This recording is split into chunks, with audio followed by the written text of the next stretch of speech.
SVBONY SV535. That's what we discover today. The SV535 is a telescope. Or is it? Because when you will see it, you will not spontaneously associate it with a telescope, rather with a camera lens. And perhaps actually it's even more a camera lens, but a camera lens especially designed for astrophotography. And it might be very interesting for some of you, and for others of you it might not be interesting at all out of certain limitations. So you see, it's a rather complex topic, and so best we just jump right into it. Hey, this is View into Space. I'm Sascha from Switzerland, so grüezi miteinander, and thanks for watching my channel. So I think before I start telling you about it, let me just show it to you.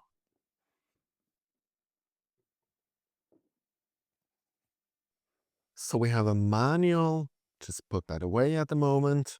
We have some stuff, we will look at that, and here is the telescope. It's a nice little pocket, let's open it up. And here it is, the telescope. And just to put that a little bit in context, this is the SVBONY 555, which is already a wide field refractor, about 240 millimeters. And when we compare that, this is tiny, this is nothing.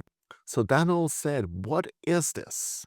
It's actually a 105 millimeter astrograph, or however you want to call this, with a f2.8, so really fast.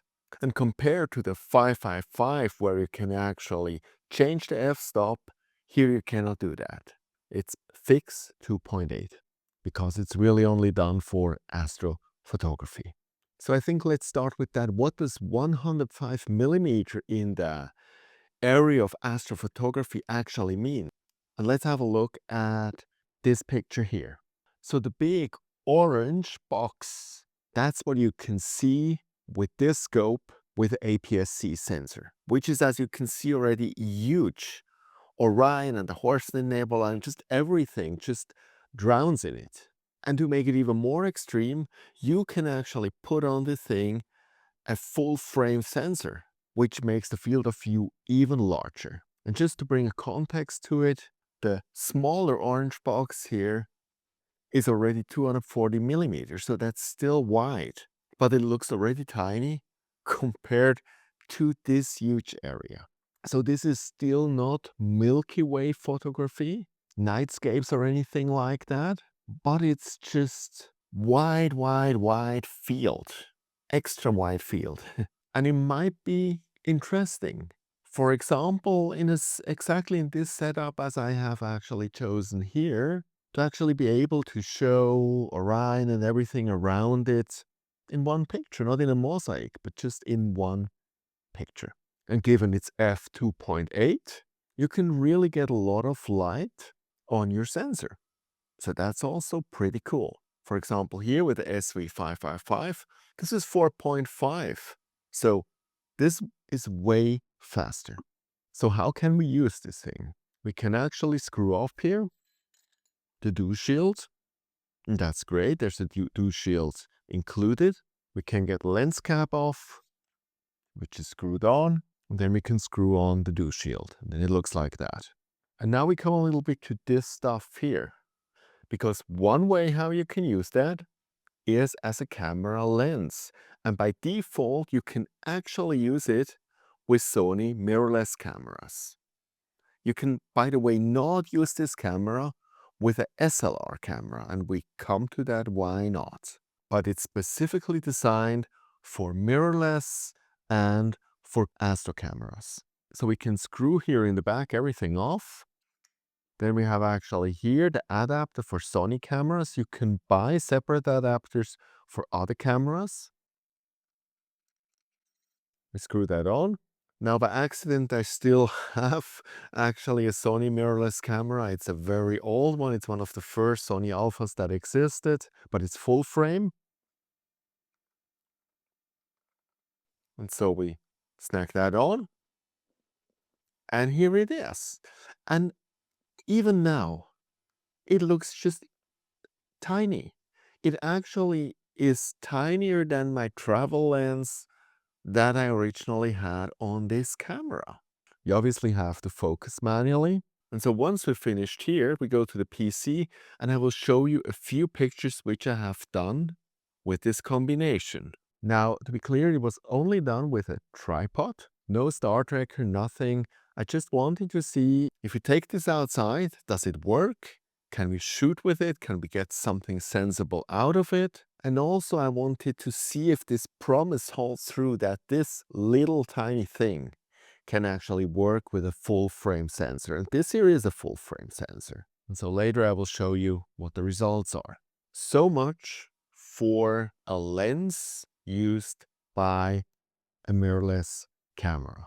No problem, works out of the box. But what if you want to use it as a telescope with a cooled camera in the back? Then actually we go in a similar scenario as we see here. We have this clamp, which we can add back here. And then you can either put an Arca Swiss mount on it for using it with regular tripods, or you have a dovetail supplied, and so you can put it on a dovetail. So that all is absolutely great.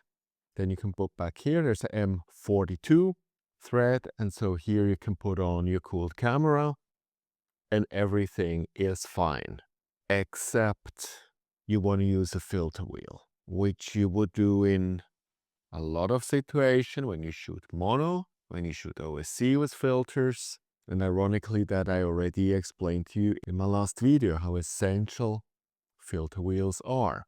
And there's a huge problem here because this scope has a back focus distance of 24 millimeters. You heard it right, 24 millimeters. Now let's make the calculation. From the sensor to the top of the camera, it's 12 millimeters. The filter wheel has 20 millimeters, give 32 millimeters minimum, which means it is impossible to use this scope with a filter wheel or with anything else between your camera and this scope, except of screwing in a filter. But probably even a filter drawer would be a big no-no. And that makes this scope, for a lot of you, useless. So when I discovered that, I actually contacted SVBONY and I wanted to know what they have to say. And their argument was that it was a trade-off.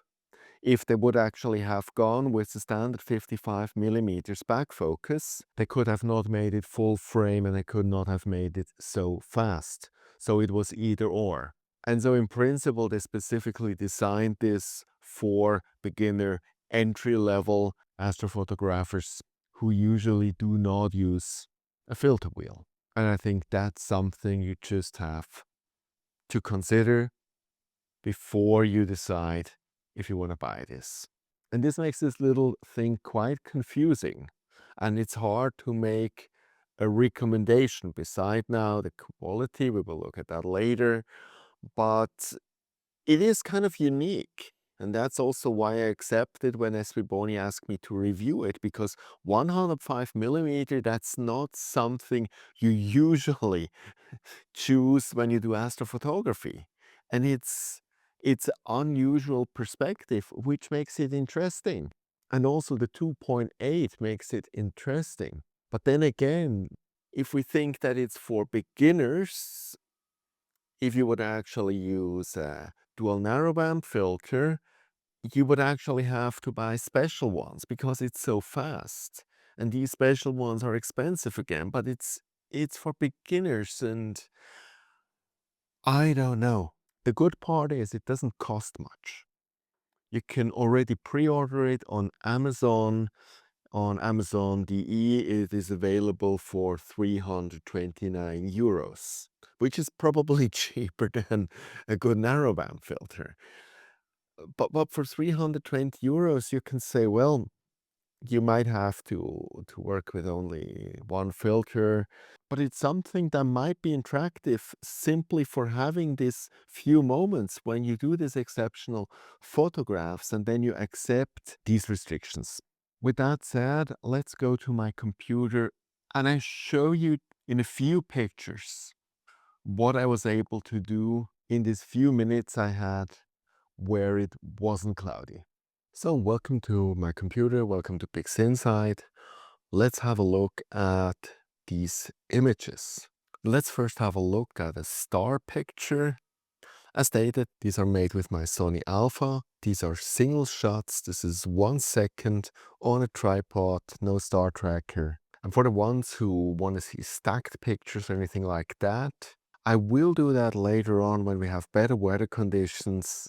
And depending what comes out, I will do a follow-up video. But at the moment with that, I just want to demonstrate the field of view and we want to look at the star quality, especially in a full frame format. And so what you actually can see here is Orion. So here we have the belt, the 3 stars, and here we actually have the Orion Nebula. And if we zoom in, you can really see that it is the Orion Nebula. So I think this photo just gives you an idea how huge the field of view is. But what we're now really interested in is the star quality. And so this here is the aberration specter on a one-on-one level, so pixel by pixel. And so when we have a look at these outer areas of full frame, you see that the stars here, they're pretty round. Also this one here. Also these ones. Also even they're small. These ones, they're pretty round. And as most of you will not use this scope with full frame, but rather with APS-C maximum, this should definitely be good from a star quality point of view. There's really nothing to complain. Another photo I did of the moon. You see that we already have clouds at this moment. There's no moment at the moment where we have clear sky. But also this gives you an idea of the field of view if the moon is that small. And if we zoom in here on the one-on-one level, so I think that looks actually pretty cool. You see here that the unilluminated part of the moon looks kind of cool. And now this is a cropped picture of the moon. And if we zoom in, there's still something visible, even some stars all around. So that's obviously not the purpose of this scope, but it was just something I tried out to experiment with. So this is a very rough improv evaluation of the scope, but it was the best that I could do with the few minutes I had where actually the sky was not completely cloud covered. And I would say these first results, especially looking at the abbreviation inspector, are quite encouraging. Okay, I hope this was interesting. Again, I cannot make a recommendation, not for nor against it. It's something out of the ordinary. It's probably not something that's an absolute necessity. It has its limitations, but it's also kind of interesting. And if you accept these limitations, you might really produce some quite unique pictures with it. So now I leave it up to you to ponder if you find this interesting or not. I'm curious also where you see the use cases, what you would do with it if you would have one. Please leave it in the comments below. And if you want to see the review of the SV535, then actually have a look at this video here. See you next time and clear skies.